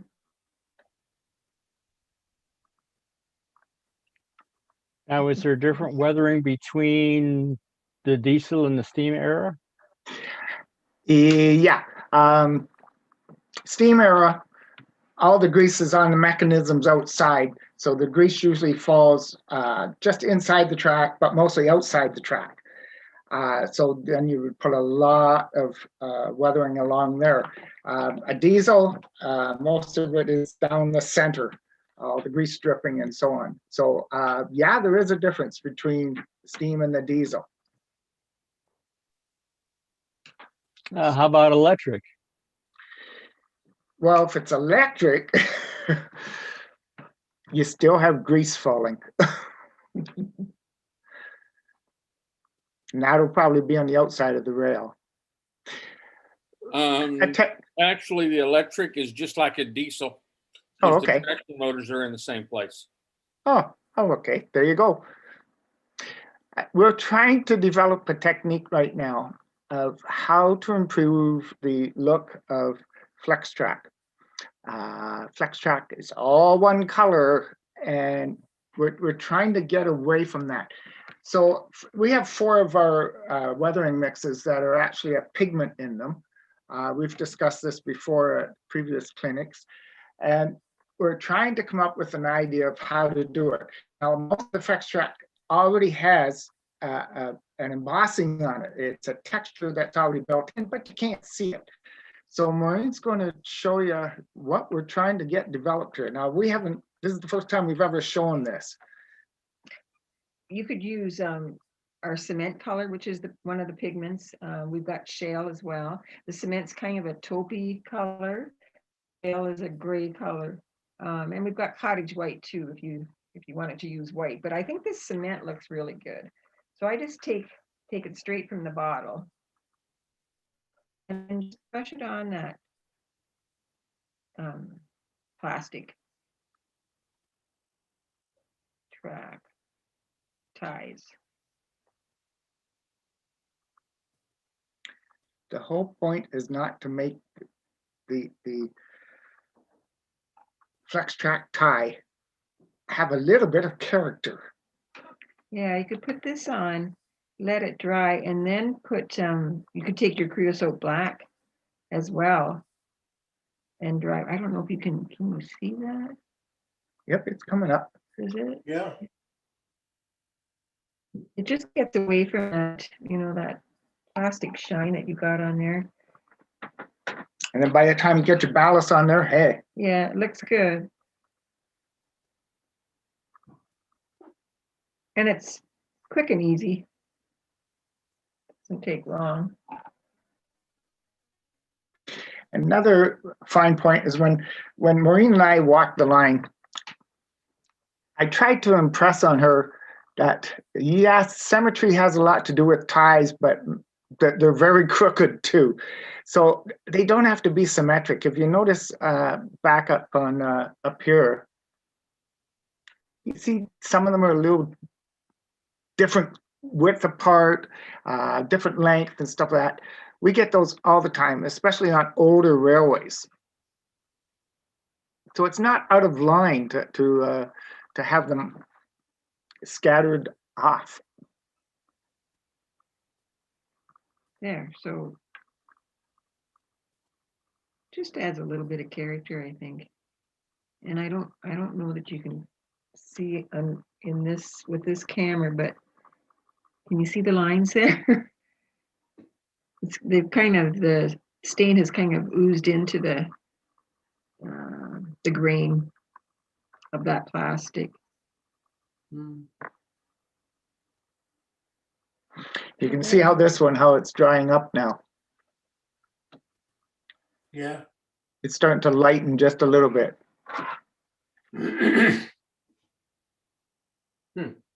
Yeah. So we're trying this flex track thing. We thought of actually doing its own colors and calling it a tie enhancer, but we're finding that we can actually use the products that we already have on the market. And actually different combinations of the color, like the shade, give you a different look again compared to the cement color. Rick, if you, Yeah. this is Clark. If you spray that Clark track, who? yeah, I know. Fine, I'll just talk to Maureen. You usually do. Well, I love you too. Really? Yeah. If you spray that track, what I've been doing is spraying all my flex track with the Krylon camouflage brown. Okay. And then come back with your colors. It will set off those rails, and then the rail is weathered. And you can just do the ties, and boy, I think your method would really work with that idea. Yeah. Sounds good. Sounds good. Yeah. Like I say, we're just experimenting with this, like Yeah. at this point. It's what we have that we're looking at. Yeah. As a side note, I need to talk to you one afternoon regarding another podcasty thing. So. Okay. Yep. So I think that's it for tonight. If there's any other questions.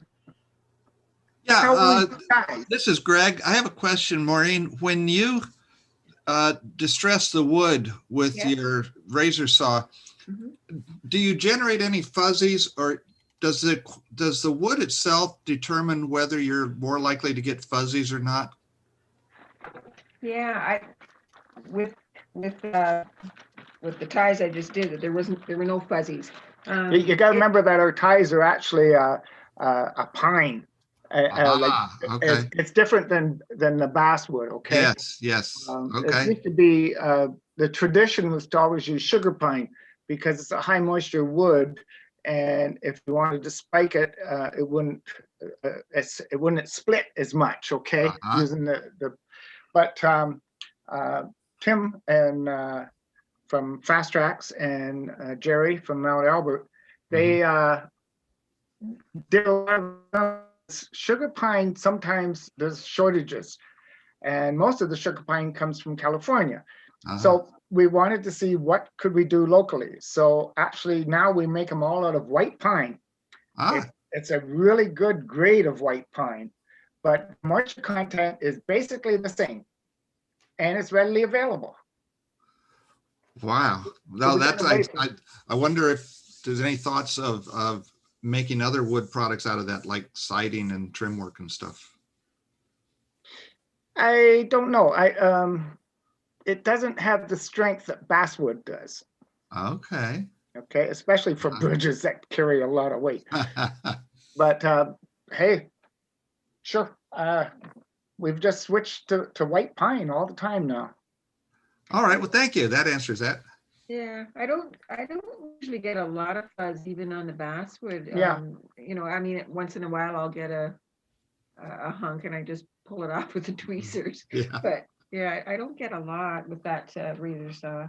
We find that when the stain hits it, okay, sometimes it shows a little bit of fuzz, and opposed to taking it off wet, wait till it dries and then just pull it off. Mhm. All right, We thank don't you. get too much. There's a Maureen, from I the really, chat. Well, from the chat, Nancy wants to know: are the pigment stains water or alcohol based? We are alcohol based, 70% isopropyl alcohol, and leather dyes. Thank you. Appreciate it. I'm going under an alias, don't worry. Well, Rick, Maureen, thank you so very much for tonight. We really do appreciate it. Well, thanks for having us. You're welcome. We have another session next Saturday night, I believe. Yes, you do, sir. All right. And we will see you then. Okay. Thank you. Thanks. Good night, everybody. Thank you. Stop share. Stop share. And now we'll turn to Andy Kinney, who's going to discuss some turnout control for us. And Andrew, I really do appreciate you coming this evening and looking forward to this. Thank you. Get myself unmuted here. Oh, you're more than welcome, Jim. Always happy to do this. Unmute myself, I guess I have. Okay, let me pull up my, let's see, share screen.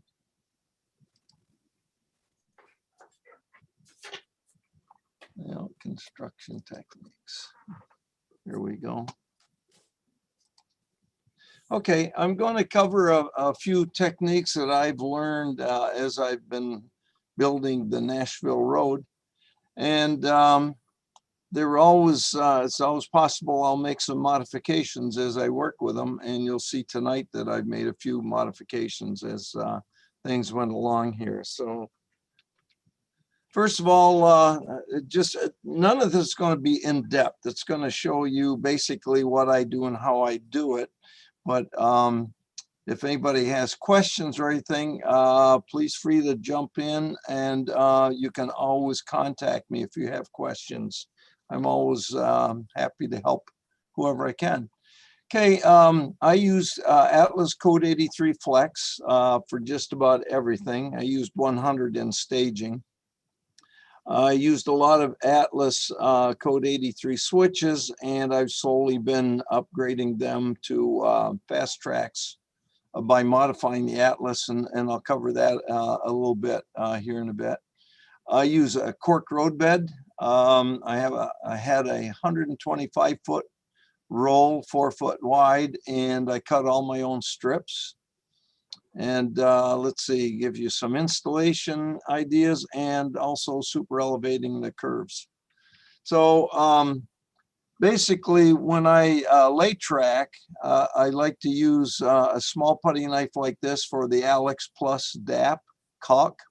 And everything that I've been laying has been with this product, paper thin layer of it, and it's worked out great. Track has adhered very well. Both the track that's been ballasted and that hasn't. I only had a couple of spots where they popped out because of in the curves with the contraction expansion problem. I like to use a 4 or 5 foot straight edge, and I butt that against the track, the rail head, to make sure it's good and straight. And then I use the I got a brain fart. The caliper to get good separation between tracks, a constant separation. So we'll go over this. Okay, when I laid the track with the caulk, you can see it's paper thin. I just drop the track down into it, and if I use cork first, then I go ahead and apply the cork. Same way, let it dry well. And then I apply the track right over it. Let's see, okay. The first track I lay down, if you look at the one closest to the fascia here by my hand, I lay that first using a straight edge to, I'll use a long string actually, like in the yard when you've got 14, 15 foot long tracks. I'll snap a string, or I will run a really tight string from one end to the other on the center line, and then use a pencil and just mark it every foot or so where the string is. Then I'll come back with a straight edge and mark the line. So I've got a line all the way down that I will keep the track centered on. Once that's in, and I use the, let me go to the next picture here. You can see how I butted this up against the railhead, and that allows me to make small adjustments and keep the track all in line. And I'd use the caliper to check it every so often, just to make sure the track isn't coming a little closer or going further away, and I can make adjustments. And then once that's done, then I go ahead and I put weight down on the track and let it dry. Something I've used that's worked well, I see some people have problems at the rail joints with the ties. Sometimes I just see ballast filled in here. But what I've done is taken some extra ties that I've had, I trim them down a little, take the spike heads off, I slide them under the rail, and then I take my soldering iron and I push down, just kind of put it on the top of the rail and push down until it starts to, well, let me go back one here. Until it starts to melt into the top of the tie. You don't want to do it too long, or the ends start to bow up as they get too hot. But you'll take the hump right out of here. If you don't do that, then everywhere you have the rail joiners and you've got these under the rail joiners, you're going to have a little hump. So that's worked well for me. And once you get the ballast down in that, you don't see this. It's all constant, works out nicely. On this picture right here is the cork. I transition it down to the deck. All my yards, sidings and such are right on plywood. I only put the main line on cork. And I would use a shear form tool. Sometimes, depending on the length, I might use a belt sander, just carefully. And I just trim it down, taper it down. And then when it looks good to me, I go ahead and just glue the track in.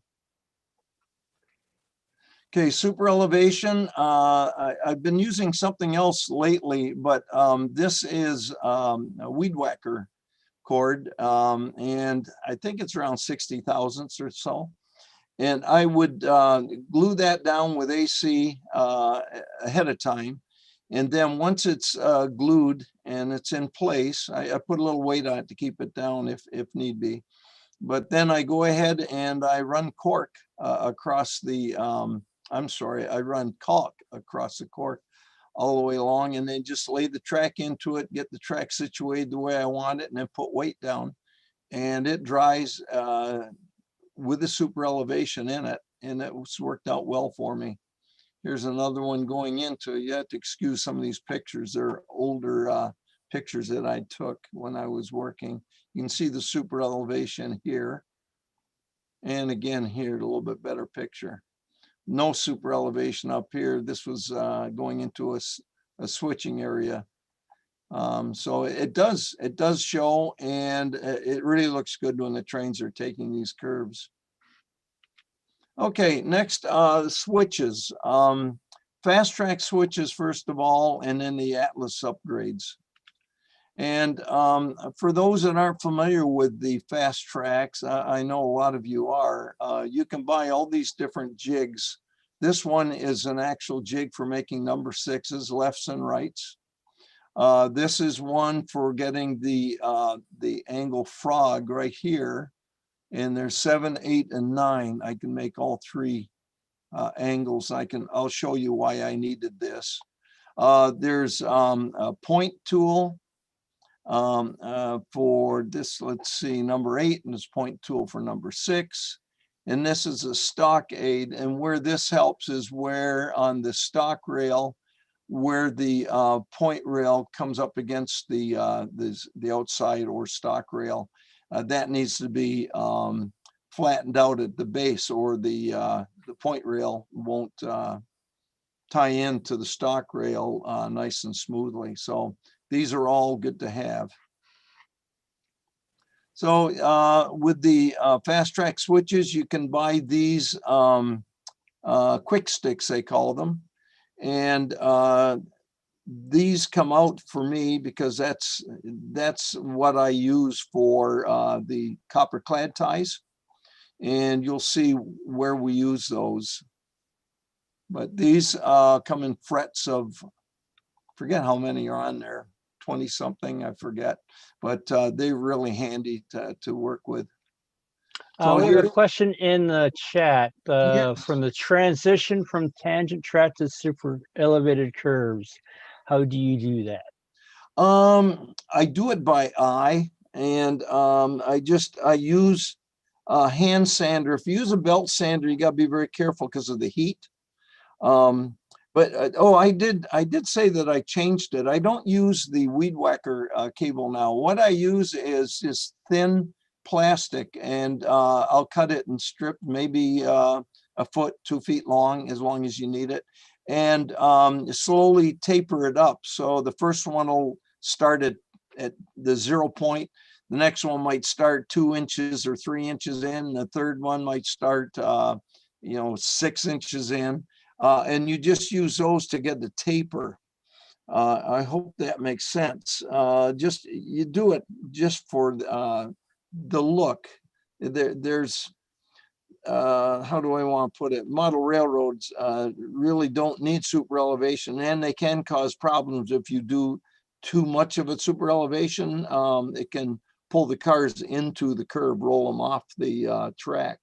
So that's basically just what looks good. You want to lead into it nice and slowly, and then keep the full amount all the way around the curve, and then slowly come out of it same way. I hope that makes sense. So here's a fast track switch, and I think I've got a couple of pictures of a bunch of switches I replaced in the yard. So the copper clad ties, and you can see where you have to do your little slice on the copper cladding so you don't have any shorts. This rail, I should say this rail and this rail don't short, or this one and this one don't short. There's these flex, they aren't pivot points, which are really nice. I really like them. I'll go to the next one here. Okay, so this yard, these were all Atlas number 6s. And I think there was close to, I don't know if it's 29 switches, something like that. And I just replaced them all with the fast track switches.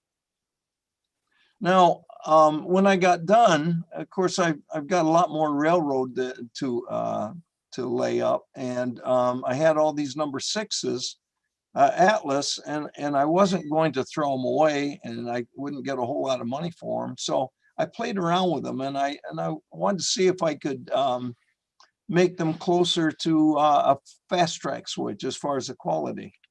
So here's one more shot. Looking down, this is the local yard right here. The arrival tracks down into here to 3 arrival departure, then the main class yard, and then like I say, local. Anything being delivered locally comes in one of these tracks. Okay, so here's the first Atlas that I tried, and I had to get rid of where the old Atlas frog was. I had to get rid of the frog, the center tracks, and the frog, and these trailing tracks. They were all removed, and I saved what plastic ties I could save. And I just used the copper clad ties to hold the 2 stock rails in place. And then I built, a little fast, and then I built up this portion right here and just dropped it into place on the Atlas number 6 and soldered it to these copper clad ties. So here's number 8. So I pulled out my passenger station. And you can see the big ugly frog here. One, it's ugly, and two, it's a very big area that gets no power because my frogs are dead. So I wanted to make these a little bit more user-friendly when you're running around with a switcher, slowly moving passenger cars around. I hate them having died on the frogs. So right here, you can see these are the areas that I had to pull off the number 8 switch, the Atlas. These are the ties, plastic ones that I could save. The copper clad ties that I put in place, and right on down. So now this was ready for me to make a new section, this section right here. And I hand built this. I didn't have a jig. I have since bought a jig so I can make them faster. But that was then placed in this area, soldered to these rails, and this is what it looked like here. And since I took the track out and I marked where it came from, and I didn't damage any track at either end, I was able to lay these right back in place. The throw bar was in the same location, so that helped with the switch machine that worked, that I used to throw the throw bar, the switch. Okay, fascia mounted ground throws. This is what I was actually going to talk about tonight, and I just added the other 2 with Jim's blessing there.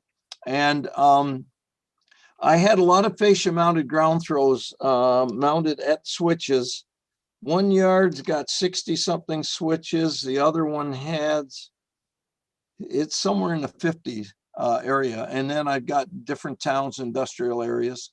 And I've slowly been modifying all of them and bringing the fascia mounted ground throws or applying fascia mounted ground throws, which makes it a lot nicer for the area around the switches. You don't have people leaning in and playing with them. You don't have an oversized black plastic switch machine or a throw sitting by the switch. So this is what basically I did, and I'll show you how I did it. Ground throws are mounted on a little 1x2 board on the fascia. And we'll take this switch right here. At this time, I had a ground throw sitting right here, and we're going to modify it. So first of all, what I did was mark the alignment of the throw bar. And then I put a dot on each side. It would be equidistant from the center of the throw bar, and you'll see why after I pick this up. So this is what I've got now. Now I want to drill 2 holes, and then I elongate the hole. So I use, and if somebody knows the name of this cutter, let me know, but I call it a side cutter. It's a drill. It'll drill down in, then you can use it to cut sideways. So I cut the original hole with this one, then I use this one to elongate this was 2 holes side by side, then this elongates them. And you can see the 2 holes side by side. And then I use this to open it up. And I like to come in at an angle here because you'll see when I put the aluminum tube in here, I like to have it hanging out over in the open, and that way you can't get any ballast, glue, anything up in there and jamming the rod from working inside the tube. So this is what it looks like when it's done. Now I run a line out just with a magic marker to the fascia. And if something was in the way here, you can actually bend it and have it come out at an angle. If you have 2 switches really close, you can have one come a little bit one way, one a little bit the other way, and then mount your ground throws far enough apart. So anyways, you mark the slot, and then early on, I was cutting it with the box cutter. And if it's kind of soft plywood, this was pretty easy. Some wasn't so easy, but this was, I was able to make the V slot. And then once I cleaned it out and that, now the aluminum tube can lay in there. Now you want a hole coming in from the fascia in line with the top of the drill should be just in line with the top of the plywood, so the tube will lay in here flat. Push the tube in place, and I do like to use aluminum. I've got these specs on these a little further in, but I like the aluminum better than the brass. It bends easier and it's cheaper. It's easier to get 3-foot sections. I buy some of these at hardware that come in 3-foot. Hobby shops are kind of few and far between these days. So anyways, you want the aluminum just hanging out over the, or I should say the tube hanging out over the open area here. Like that. I used track spikes. I no longer do that. What I use now is just hot glue. And then once it sets up, then I just kind of smooth it out, sand it or cut it with a knife just to level it with the plywood, so it won't affect the scenery above it. Then I cut the tube off just a short distance out from the fascia, an 1/8 or 1/16 of an inch. I don't really measure it. I just, what looks good to me. You can see it down here. What's So the now diameter of the tube? Pardon me? What's the diameter of the tube? I've got that spec. I'll give it to you in a minute. It's on a sheet. It's on one of the pages. All right, thank you. Yep, you're welcome. So now we're ready to put the wire in. So, and this wire is also a heavier wire than I use now. I was using a heavier wire, but the lighter wire seems to work a lot easier. It's easier to work with, easier to cut. So you put a 90, and you can make it as big as you want because you're going to cut it down to size once it's in the throw. Now you push it in from this end out to the fascia. And here's the wiring coming out, and then just work it back and forth to make sure it works all right. There's the wire, a 90-degree sticking up. Now the switch, and you see this is a pretty beat up switch too. This switch is long gone, but the switch was laid down over the wire, and you can see it's right back in place. And the tube is hidden under here, so it won't affect anything.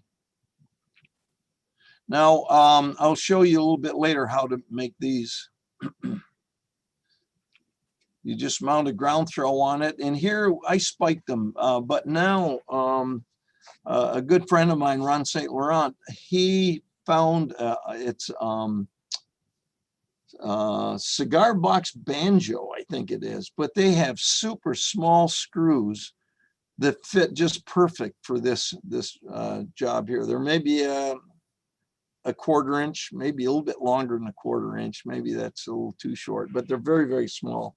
And I use those now. I just drill a little hole where I want to be mounted, and then use the screw.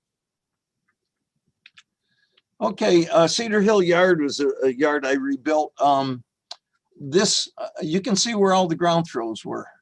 So they're all out there. It was operational, but I wanted to do some scenery work here, so I wasn't going to be able to do it until I did some work with the ground throw.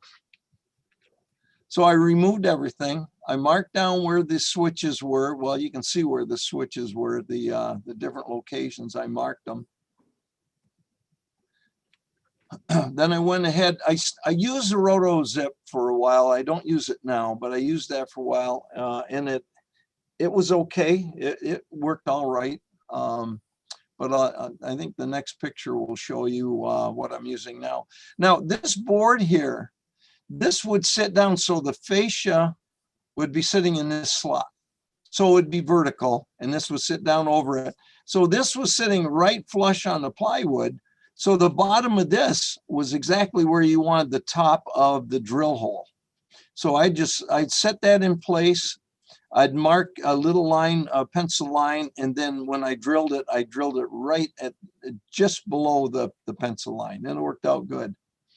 And down in here against the fascia, you'd have to clean that up by hand with, you know, with a knife, but it really didn't work that badly. Okay, the next, here's what I use now, and this is a trim router. It's somewhere around 30 bucks at Harbor Freight. Oh, my dog wants me to play Frisbee with him. Nobody, go. And Harbor Freight, we got these, 2 or 3 of us got them, and they work out really well. You just put a router bit in there and it cuts a slot. So I have all these slots in place. Now it's a matter of just laying up all the tubes. You see, I got a little bit of a curve on this one. No, go lay down. These are all in, this dog is ball and Frisbee crazy. That's all he wants to do. So all these tubes I got in place, and you can see it in the next picture right here. You can see 1, 2, 3, 4, 5, 6, 7. Another one down here. So once I got those all in, then I just had to start dropping the switches back down on top of them. Here's a short or a close up. Okay, the switches are all back in place. Got the wires all out. And now these, I buy these at Menards. I can get it anywhere. 1x2 with no knots, nice and straight. And no, go lay down. And I use a pop can or something, whatever you want on the corners, and then just mark with a pencil, cut it out, and then just sand it to get the you know, get the finish you would like. And then I used this drill, the 3.5 inch screw and this countersink, and basically the screw, this guy's something else. You drill a hole down through the block, then you countersink it, and then you would go ahead and I would prime it and then paint it. And then the screw would go into the middle of this, you know, through the fascia into the middle of this 3/4 inch plywood. And it's very, very sturdy. So one screw is fine for, you can also see the pencil lines that I made with that other block that I was telling you about, right on top of the, where the tubes are. And then the longer ones, you know, if you need a couple more screws, then that would work. And then you'd fill it in. I just use lightweight spackle, sand it down a little, and then give another coat of paint, which you don't see here. Then you mount your ground throws. So hard to reach switches. I wasn't quite sure what to do at first with them. I thought I was going to have to put the ground throws up by the switch. But it turned out that I've got some of this cable. If you're familiar with Howard Humpyard Purveyance, the gentleman has passed now, and I understand the company's no more. But you can buy wire and tube similar to this. Some of you probably know where we might get it. But it's very flexible. Pardon me? I can put something in the chat. You can get that from model airplane suppliers. Oh, great. Okay, super. Thank you, TC. What I did was I just brought it out. It'll be hidden in scenery and around and down to the fascia here, because this drops away. There's a roadway now that comes down and goes under the bridge. So that is one that worked out well for me. I had to use an O-scale ground throw to get it to line throw enough, but once I replace this switch, then I think I won't have that problem. One thing I didn't point out, the last Cedar Hill where I just redid those switches, showing you there. It's all scenic, that's all finished. And now I've decided to rebuild the actual switches. So I got to rip it all up again and rebuild those switches. But it's going to be the last place I'm going to do if I live that long, because I've got a lot of others to do. So Here's another point where this ground throw is going to be pretty hard to come down here. It kind of drops all the way down. Same with these. What I can do is have it go to the back, angle down underneath and come out to the fascia here. And the same with these. These could be brought back, make a 180. Well, actually, it'd be yeah, 180 from the back out to here. So there's all kinds of ways of getting these done. There's some more up here at the Ford plant. So I haven't done them yet, but I know they can be done. And with that cable, you know, the tube and wire, the yellow stuff you saw, it's really going to be helpful. Okay, tube, it's K&S. It's 1108. It's 330 seconds and 3 feet long. And then the K&S number 500 is 25 thousandths, 3 foot long music wire. And again, you don't want the wire tight in the tube. You want a lot of slop. So if you get something in there, I bound up some of them, the first ones I did, and I had to rip them out and redo them because I had them too tight.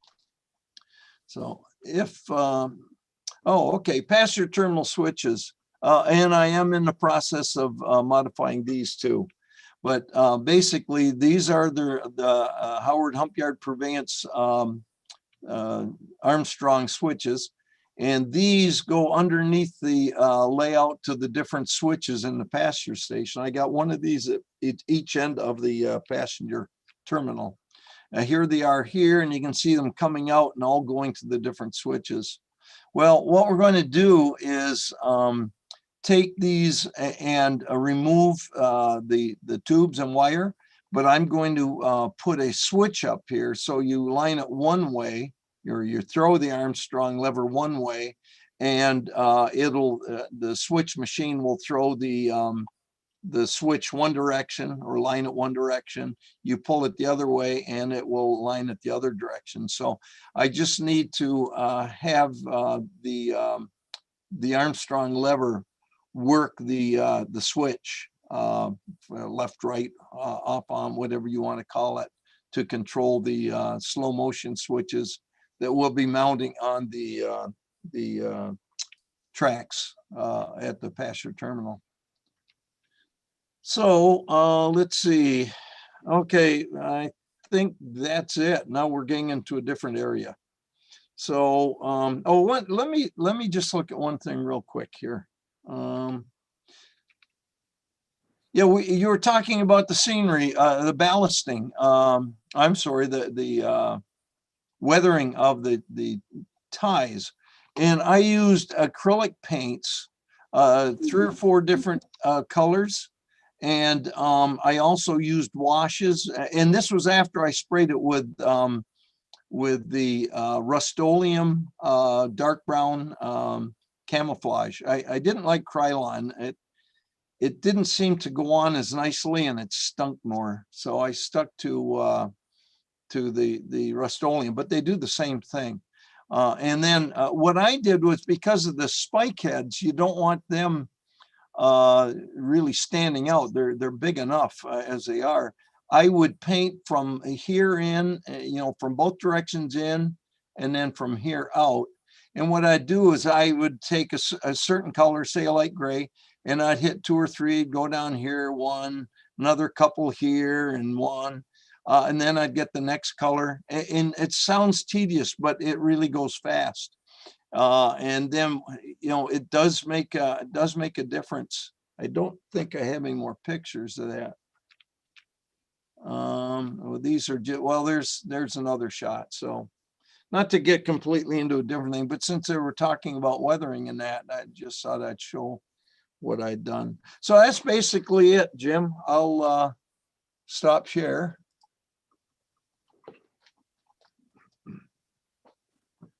I'm all set if you're all set. Well, Andy, I can't thank you enough. That's fantastic information, and I love the way that you mount your switch controllers. That's really interesting. Thank you so very much. Oh, thank you. I enjoy being part of your program here. Well, I enjoy having you. Thank you. Next meetup is going to be Wednesday, March 17th. Our featured modeler is somebody a little different. Bob Schneider is a retired member of, used to be member of the Association of Professional Model Builders. And he's going to do a very special segment for us that I think is you're going to really find interesting. We also have Martin Becker, MMR, doing scratch building, and Greg Cassidy doing his build along. So it should be an interesting time. I hope you can join us. Look forward to seeing you then. Thank you so very much for being here tonight. Hope you learned something, and best of modeling to you.